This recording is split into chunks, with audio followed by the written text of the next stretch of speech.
of ideas appearing and passing on the stage of consciousness. On the other hand, when he comes to talk about memory, he recognizes we have some natural belief that we draw on at that juncture, a natural proclivity, if you like. But he doesn't explain how that can be.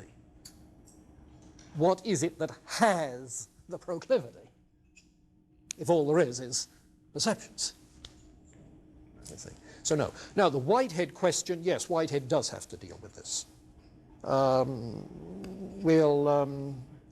may want to come back to this when we get to Whitehead. But you see, Whitehead takes roughly Hume's view that the self is simply a temporal stream of occasions of consciousness. Now that's half Whitehead's language and half translated. But a temporal stream of occasions of consciousness that does develop its own inner character, its own inner characteristics. You see. So he has to deal with Hume's question. He does deal with Hume's question. And the debate in among the Whitehead scholars is whether he does it adequately. You see. How does he do it? By virtue of the fact that he rejects the view that every moment of experience is devoid of causal power. For Whitehead, following the realists, every event that occurs is a unit of causal force. You see. So he's overcome the causal power problem. That's how he does it.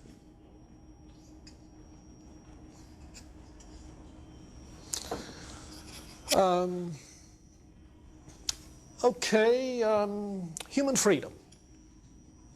David? So it'd be wrong to say that, you couldn't say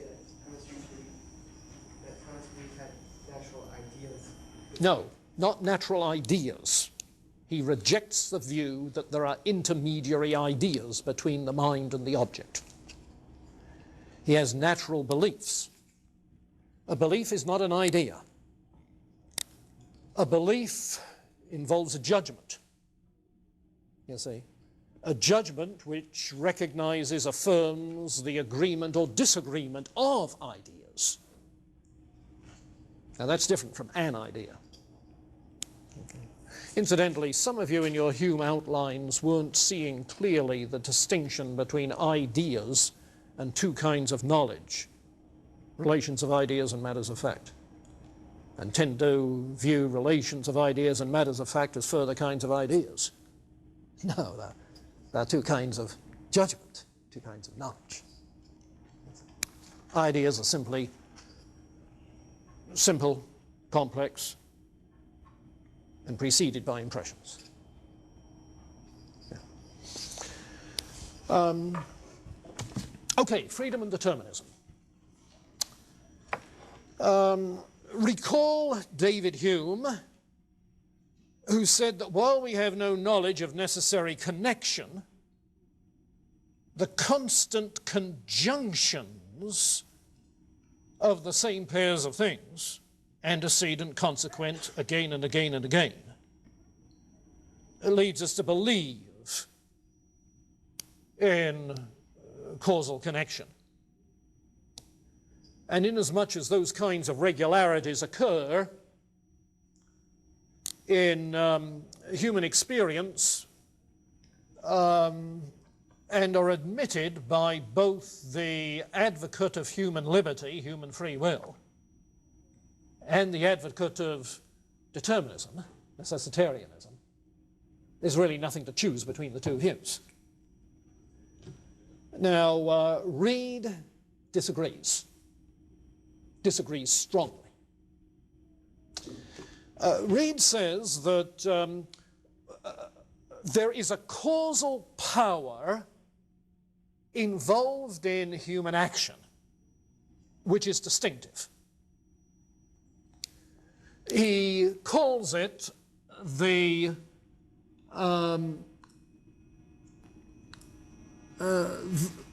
he calls it human agency. Human agency.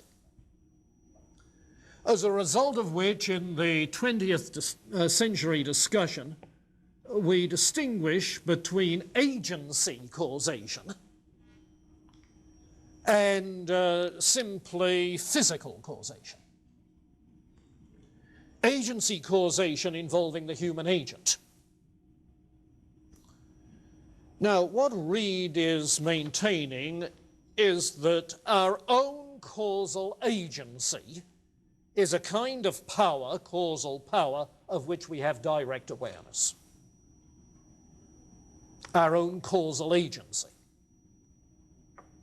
is a causal power of which we have direct awareness. We know with immediate awareness that we have the power to initiate events, to make something happen.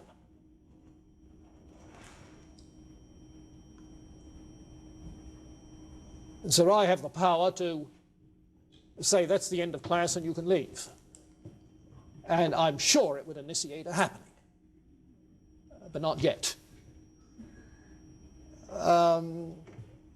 This direct awareness of having the power, of exercising the power, is one of these natural beliefs that's unavoidable. Now, the question, of course, is whether the exertion of that power, the exercise of that power, is itself free or is determined. Hume says we can be free to act, but we don't have freedom of choice. Because the constant conjunction between the motives and the actions leads us to think that the actions are determined by the motives. And it's here that, again, Reid disagrees. Freedom is the ability to choose to cause something or not to cause something to happen. That freedom is not just an act of reasoning. Our reasonings may be determined by antecedent ideas and beliefs, but freedom is not an act of reasoning or the result of that. It's not just motivation, because our motives, as Hume has pointed out, may be determined. But the choice is a choice that we have between alternative reasonings and between alternative motives. And sometimes we choose without appealing to stronger reasons or without conscious motives. In other words, our reasonings and our motives may be determined, but on the other hand, they may not. And inasmuch as we are aware, direct awareness of the freedom in choosing alternatives, it's the introspective argument, there arises the natural belief in freedom which he affirms. Now, he faces three counter-arguments to it. One counter-argument is that there surely has to be sufficient cause to explain everything. Everything must have a reason, law of sufficient reason. To which Reid's response is, agency is sufficient reason. There are occasions when I'm the cause,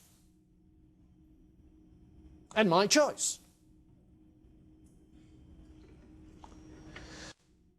If there are no causes, it's capricious and dangerous. To which he says, agency is not an uncaused act. I am the cause of my agent acts. and I don't act capriciously, but deliberately.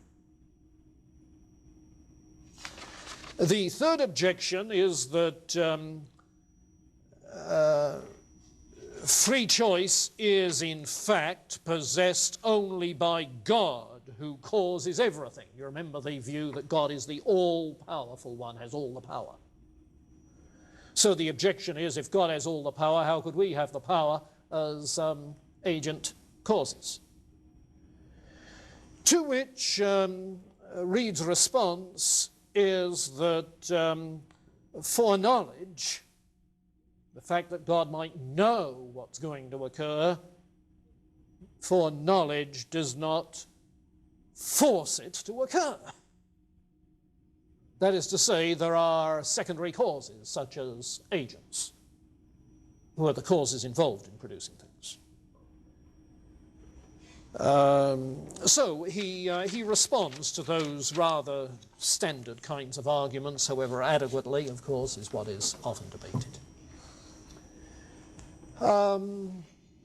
Okay, any comment there, or ready to take a look at his ethics? It's almost predictable what he's going to say, isn't it? Once you get the notion of natural belief, it's almost predictable. You know, is there any way of describing the act of making a choice that makes it seem free? You know, awareness of physical causation, yes, and the strain in the muscles. Choosing? Yeah, do you ever struggle with two alternatives where, as you look at the two alternatives, there's no overwhelming case, so that the decision is sort of, we say easy, but sort of made for you? Yeah, there are times when you do that. You see. You realize you could go either way. And perhaps at the last minute you change your mind. You see, there is that experience of agonizing freedom of choice. It's the sort of thing to which he appeals. All right, Reid's ethics. Reid's ethics. I said just now that Reid was a foundationalist, so that all reasoning starts with first principles. Okay, that's the way it is in ethics. So that ethics, like any science, has its first principles. Now, that's a very revealing statement. Ethics, like any science, has its first principles. Hume says that ethics is not a science.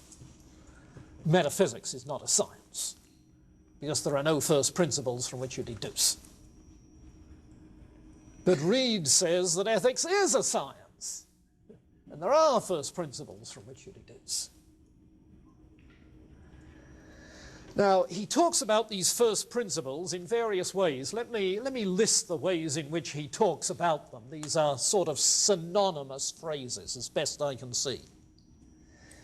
He says that first principles are self-evident principles. Self-evident. To everyone who has a conscience and has taken pains to exercise it. Natural proclivities, you see. He says that there are natural desires and passions that fit us